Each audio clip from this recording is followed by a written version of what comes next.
What up, guys? So today we are going to talk about putting work into your costumes and your characters. We get asked a lot, and I see it on other forums a lot too, like Connor's Toolbox and Connor's Hangout.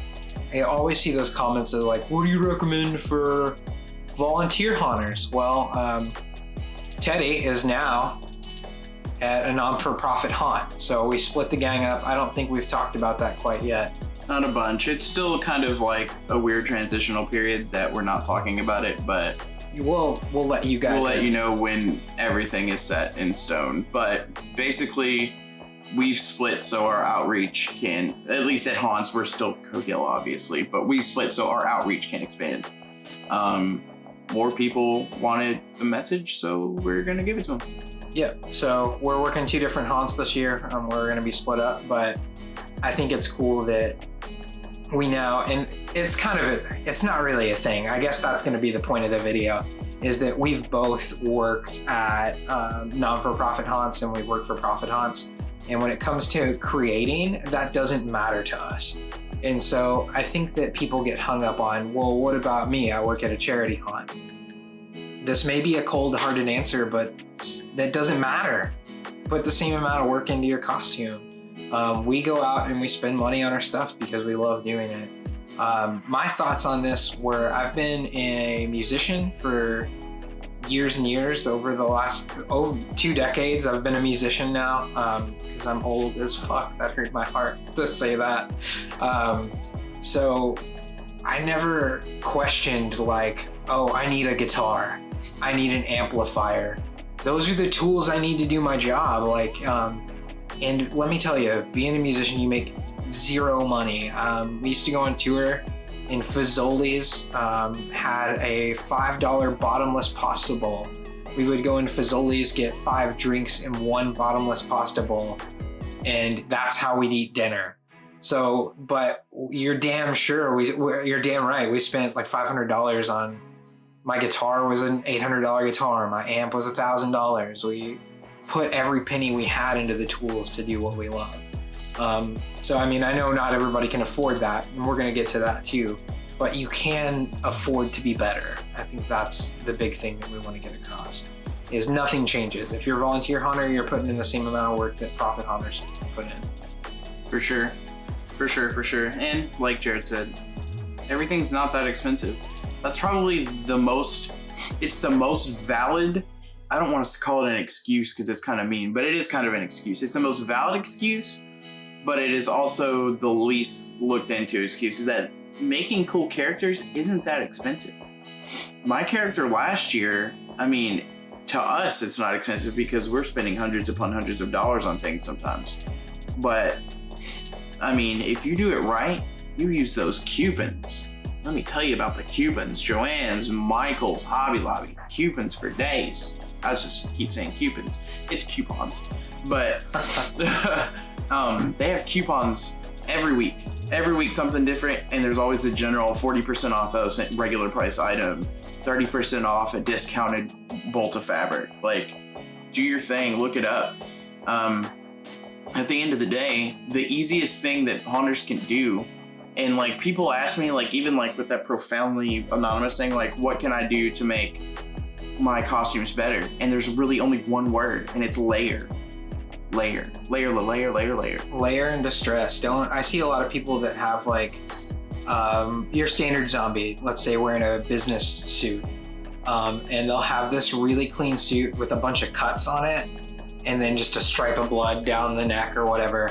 But the cuts aren't dirty. Where did they get them from? Have you ever like fallen off your bike even and you scrape your knee? There's dirt in your bloody wound. Like, where did that come from? Like, that's what we're saying. Like, you have to distress everything. You need to be dirty and nasty and grungy. Now that's a varying level. I mean, there are plenty of people that do like distressing, and that's okay. But you shouldn't just have like, if you're gonna tear something up, that tear probably should be distressed. Think about where it came from and add those little details. You're not thinking far enough about your costumes in most cases, I think is the problem a lot of people have. Yeah, for sure. And there's always just more you can do. There's more you can add. But you know, on the same on the same notion, make sure that you are keeping it functional, movable, and it has to stay together. That was mistakes that we've made before, is that we'll put something cool together and it implodes on us a few nights into the season. I made a really cool shoulder piece back in 2010 that was like huge and it was badass, and it was fine at the haunt I was working at, but when I went to another haunt, it like kind of upped my energy level, and the instant that happened, I can't use another word other than exploded. It literally, I hit something and it just everywhere. It looked cool when it happened, but yeah. There is a caveat there, and that's the old fashion over function trope. So you do want functionality. I guess the haunter term that I saw Chris Black use once was cool over comfort. Yeah. You want to be cool, daddy-o. Yeah, for sure. You pretty much are always going to be modifying things to fit your actions and make sure that you pay specific attention to it. But at the end of the day, every character can be cool. Your regular doctor, Eric Rudd. Eric Rudd, yeah. So I'm going to make fun of some tropes next week. So we'll throw this out early. One of the tropes to make fun of is rednecks with pig masks. Eric Rudd is hands down the coolest pig mask looking motherfucker I've ever seen in my life. He looks so cool in his costume. It's because he put the work into it. Yeah. And I think I don't remember if I told it to him on the podcast. I didn't want to be rude, but I've never been a fan of mental patients. His mental patient is sick as fuck too. Like, it's those extra details you put into your costume that make it where it's at. So I think that's something too, is the reason I sometimes scoff at these stereotypical characters is because they're overutilized and very often not well done. Yeah, I would say definitely less than often I see a stereotypical character done in a unique way. And of course, our go-to is always going to be clowns. Clowns are like, you either have a pointed chin or... We could talk about... I've seen the one clown I remember that sticks out to me is Bud Strauss from Dent Schoolhouse. One year, our first year ever, we went to MHG. He had a clown character that I'll never forget named Huff. Yeah. Huff the clown. And he had a scrolling name tag that said, "Hi, my name's Huff." And then he had like nitrous or something. He had an oxygen mask he would take out. And he didn't really talk. He would just nod politely like any high party guest. And it was just really funny the way he pulled it off. That's unique. That's something you don't see every day. Yeah, for sure. They're just... We didn't even know it was Bud until the next week. Somebody was like, "Oh, that was Bud." And we were like, "What?" Right. Like... there are a few like other clowns that I've seen that I think are pretty unique. I forgot that girl's name. Why did I forget her name? The Miss... is it Miss Scarrow? Courtney, Miss Gay Midwest, is that what you're talking about? No. But Courtney's is cool too. She is quite unique. It's like a ringmaster clown looking deal. What's the character's name? The girl with the X eyes and the sprinkle nose. Kelly Kapow is her name. Yes. From Nightmare New England. But at least her name on Facebook is that. I don't remember. I don't know her real name. If your real last name's Kapow Kelly, that's fucking rad. But yeah, no, her clown at MHG a couple years ago just blew me away. Super cool. It was super awesome. I think they won that year too. Maybe. The costume contest. Hopefully. I'm pretty sure. I mean, they just rocked it. But yeah, I mean, you can be unique and do different stuff. For sure. And it doesn't take a whole lot. It just takes your passion, your drive, and figuring out what works with what you're doing. For sure. And I think that's something, our costumes that we won the costume contest with last year, mine probably cost, I would say, if I would have skimped and bought like fake leather, it probably would have been under $100.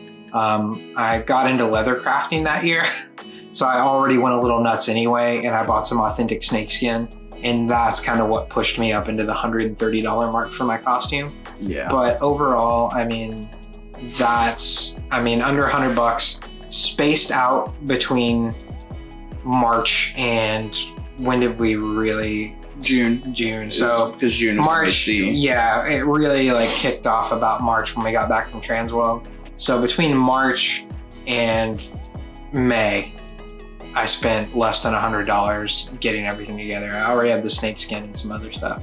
Yeah. So, I mean, really anybody can do that. Yeah, mine was barely more expensive, and that was just because I had a lot more accessorizing going on, and I used a lot of lambskin. A lot. Yeah, and one thing I'll say too is that a lot of people don't think of, if you're at a for-profit hunt, if you're like, maybe not everybody can do this, so don't just like bum rush your fucking owner, but sometimes I'll hit up our owner and be like, hey, I really want to do this character. Do you like it? And he's like, yeah. I'm like, can you buy me this and just take it out of my paycheck? Yep. So, I mean, there are things you can do to panhandle money you need to make a costume too. But those are techniques I've done. Today, we'll get into like what we spent, but I think all in all today, buying some accessories, I've spent maybe $20. Yeah, I think I spent probably 30. Yeah. So, I mean, altogether in my costume for this MHC, I've spent maybe $40 altogether. I'll go $40 so far. And that's including a makeup palette I bought at Transworld. Yeah, it's going to get a little bit more expensive when we get into like the nitty gritty part, because our costumes are going to be wild. Yeah, but I mean, you can do something very basic and cool for little to no money. And I think that's the important point we want to get across. That's true. Is just going and getting those deals, buying scrap fabric and putting things together. The other thing that I think that really sets, like, I don't like symmetrical costumes. No, me either. Well, I mean, my OCD kicks in on some things, but having things weird is kind of what sets you apart from being a regular person. So yeah, you don't have to be clean with it. But I think that's the biggest thing, is there's no difference between volunteer actors and us. We get paid, I get paid now fairly good money working at the haunt I work at. Our actors get paid decent. But I mean, even pay actors don't make a bunch of money. I mean, the most I've seen haunt actors make is $30 a night. Yeah, some places are like 40 or 50. Yeah. And that's in our area though. I can't tell you about it. I'm sure it's different other places, but I never did this for money. It was never a money thing. I've always put money into it, just like any other hobby.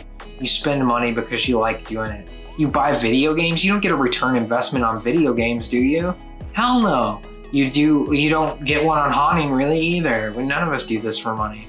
So I don't think money should be a big factor or a demotivator as far as building your costumes go. So that's it, guys. We don't have anything else for this week. Next week, we're going to talk about unique characters and making a unique character. And I think... giveaway? Sorry, I just thought of something we left out. What did we leave out? So, awkward random thing. The other thing I forgot to say earlier was eyes and teeth are essential. Teeth, $30, dental distortions. Eyes, $20, any contact lens site. Gothica is usually, I think they're the only FDA approved one. Yeah, I don't know. I'm not going to give you advice on where to get your contact lenses. Not at all. I'm not a goddamn eye doctor. Nope. There is an optometrist in Haunters Hangout that will yell at you if you ask. Just be warned. Yeah, but if you want to know where we get them, ask us. We'll tell you, but we don't know shit. I've bought contacts from a shady Russian guy on Instagram. Same. Didn't fuck my eyeballs up. Maybe we're different. But once again, we're not telling you to buy shady Russian contacts. Go to an optometrist, really. Yeah. So, whatever. But yeah, all right, sorry, back to the outro. So next week we're going to talk about unique characters, and we're going to do a giveaway. Yeah, definitely a giveaway, a challenge and a giveaway. So win stuff. Yeah, win stuff. Watch next week, win stuff. Yeah, in Code Yellow fashion, it will always be something to make you a better character in your haunted house. So yeah, you're going to win something to make you cooler, and all I gotta say is look at this pretty red fabric. Pretty, pretty, pretty. Get out of my face. Sorry, Alan.